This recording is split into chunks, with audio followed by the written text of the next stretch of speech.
सोचो तुम एक स्पेसशिप में बैठे हो जो दुनिया की सबसे तेज स्पीड से उड़ रहा है, स्पीड ऑफ लाइट के बराबर, यानी हर सेकंड में 3 लाख किलोमीटर। अब अगर तुम इस स्पीड से भी हमारी गैलेक्सी मिल्की वे को पार करना चाहो तो पता है कितना टाइम लगेगा?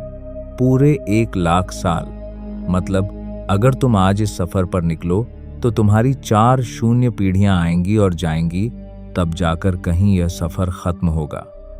और सबसे क्रेजी बात यह है कि यह तो सिर्फ हमारी गैलेक्सी को पार करने का टाइम है। इसके बाहर निकलने में तो और भी ज्यादा वक्त लगेगा। तो क्या इंसान कभी अपनी गैलेक्सी छोड़ पाएंगे? क्या हम कभी मिल्की वे से बाहर जा पाएंगे? आज हम यही जानेंगे। तो चलो शुरू करते हैं एकदम बेसिक से। अगर तुमने कभी रात को खुले आसमान में मिल्की वे को देखा है तो तुम्हें पता होगा कि यह कितनी बड़ी दिखती है, मगर असल में यह जितनी दिखती है उससे कहीं ज्यादा बड़ी है। हमारी गैलेक्सी का डायमीटर है लगभग 1 लाख से 1,50,000 लाइट ईयर्स। यानी अगर लाइट, जो यूनिवर्स की सबसे तेज चीज है, एक कोने से चलकर दूसरे कोने तक जाए तो उसे भी 1 लाख साल लग जाएंगे। और इस गैलेक्सी में है करीब 200 अरब से 400 अरब तारे। सोचो, इतने सारे सूरज जैसे तारे और उनके चारों तरफ घूमते हुए न जाने कितने प्लैनेट्स। हमारा सूरज इस गैलेक्सी के बीचों बीच नहीं बल्कि एक किनारे पर है, एक ऐसे आर्म में जिसे ओरायन आर्म कहते हैं। और हम गैलेक्सी के सेंटर से करीब 27,000 लाइट ईयर्स दूर हैं। अब जरा सोचो, अगर हमें अपने ही गैलेक्सी के सेंटर तक जाने में हजारों साल लगेंगे तो इसके बाहर निकलने में कितना वक्त लगेगा? अब यहाँ पर एक बहुत बड़ा सवाल आता है। हमारी सबसे तेज स्पीड की टेक्नोलॉजी भी लाइट की स्पीड के आसपास भी नहीं पहुंच पाती। नासा का पार्कर सोलर प्रोब, जो अब तक की सबसे तेज चीज है जो इंसानों ने बनाई है, वो भी सिर्फ 6 लाख किलोमीटर प्रति घंटे की स्पीड से चलता है। यह सुनने में बहुत तेज लगता है, मगर लाइट की स्पीड के मुकाबले यह कुछ भी नहीं है। अगर पार्कर प्रोब की स्पीड से कोई स्पेसशिप गैलेक्सी को पार करना चाहे तो उसे लाखों नहीं बल्कि करोड़ों साल लग जाएंगे। मतलब अभी की टेक्नोलॉजी से यह सफर पूरी तरह इम्पॉसिबल है। मगर साइंस यही नहीं रुकती। साइंटिस्ट्स के पास कुछ ऐसे आइडियाज हैं जो शायद इस मुश्किल का हल निकाल सकें। चलो वो जानते हैं। पहली बात है जनरेशन शिप्स। यह आइडिया बहुत सिंपल है मगर बहुत पावरफुल भी।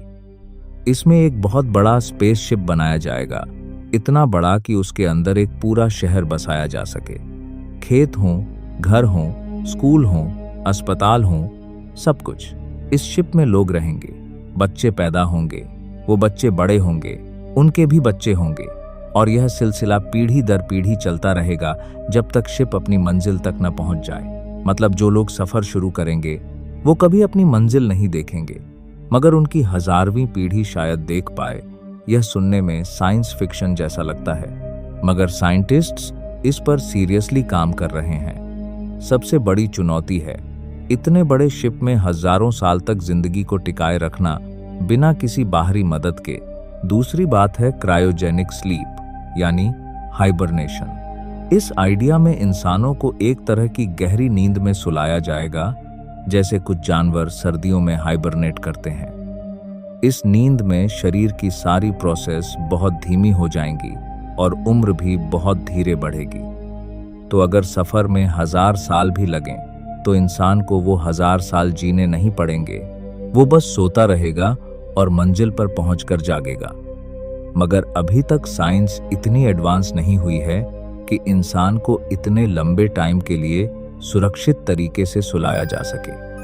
अभी हम सिर्फ छोटे जानवरों पर एक्सपेरिमेंट्स कर पाए हैं, वो भी बहुत कम टाइम के लिए।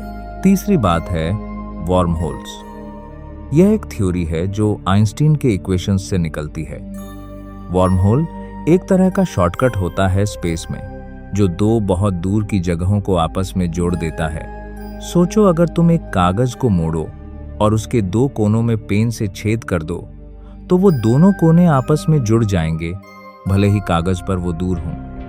वॉर्म होल भी कुछ ऐसा ही करता है स्पेस के साथ। अगर सच में वॉर्म होल्स एग्जिस्ट करते हैं तो शायद इंसान एक वॉर्म होल के जरिए गैलेक्सी के दूसरे कोने में या उसके बाहर भी पल भर में पहुंच सकते हैं। मगर यहाँ एक बड़ी दिक्कत है। अभी तक किसी साइंटिस्ट ने कोई वर्महोल असल में देखा नहीं है। यह सिर्फ मैथ्स में एग्जिस्ट करता है, रियल लाइफ में नहीं। और अगर यह एग्जिस्ट भी करता हो तो इसे स्टेबल रखने के लिए ऐसी एनर्जी चाहिए जो हमारी समझ से बाहर है। चौथी बात है वार्प ड्राइव। यह आइडिया स्टार ट्रेक जैसी साइंस फिक्शन मूवीज से मशहूर हुआ, मगर इसके पीछे असल साइंस भी है। एक फिजिसिस्ट थे मिगेल अल्क्यूब्रे, जिन्होंने 1994 में एक थ्योरी दी थी। इस थ्योरी के मुताबिक अगर हम स्पेसशिप के आगे की स्पेस को सिकोड़ दें और पीछे की स्पेस को फैला दें तो शिप खुद तो हिलेगा नहीं, मगर स्पेस उसे आगे धकेल देगा। यह वैसा ही है जैसे तुम खुद न चलो, मगर जिस जमीन पर तुम खड़े हो वो अपने आप मूव करने लगे। इस तरीके से थ्योरेटिकली लाइट की स्पीड से भी तेज जाना पॉसिबल हो सकता है बिना आइंस्टीन के रूल्स तोड़े, क्योंकि असल में स्पेसशिप नहीं बल्कि स्पेस खुद मूव कर रहा होगा। मगर इसके लिए भी ऐसी एनर्जी चाहिए जिसे नेगेटिव एनर्जी कहते हैं, और अभी तक हमें नहीं पता कि इतनी नेगेटिव एनर्जी कैसे पैदा की जाए। अब आते हैं एक और बहुत जरूरी सवाल पर। अगर हम किसी तरह गैलेक्सी से बाहर निकल भी जाएं, तो वहां है क्या? तो बता दूं कि मिल्की वे के बाहर भी खालीपन नहीं है, वहां हैं और भी गैलेक्सीज। हमारी सबसे करीबी बड़ी गैलेक्सी है एंड्रोमेडा, जो हमसे करीब 25 लाख लाइट ईयर्स दूर है।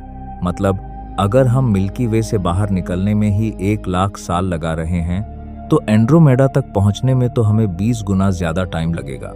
और मजेदार बात यह है कि एंड्रोमेडा गैलेक्सी हमारी तरफ बढ़ रही है और साइंटिस्ट्स कहते हैं कि करीब 4 अरब साल बाद यह हमारी मिल्की वे से टकराएगी। तो शायद हमें एंड्रोमेडा तक जाने की जरूरत ही न पड़े, वो खुद हमारे पास आ जाएगी। अब एक इंटरेस्टिंग बात यह भी है कि गैलेक्सी से बाहर निकलना सिर्फ डिस्टेंस का मामला नहीं है, यह टाइम का भी मामला है।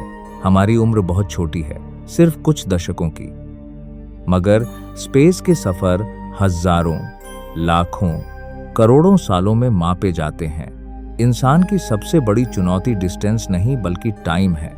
हमें ऐसी टेक्नोलॉजी चाहिए जो या तो हमें बहुत तेज ले जाए, या हमारी उम्र को बहुत लंबा कर दे, या फिर हमें ऐसा शॉर्टकट दे जिससे डिस्टेंस मायने ही न रखे।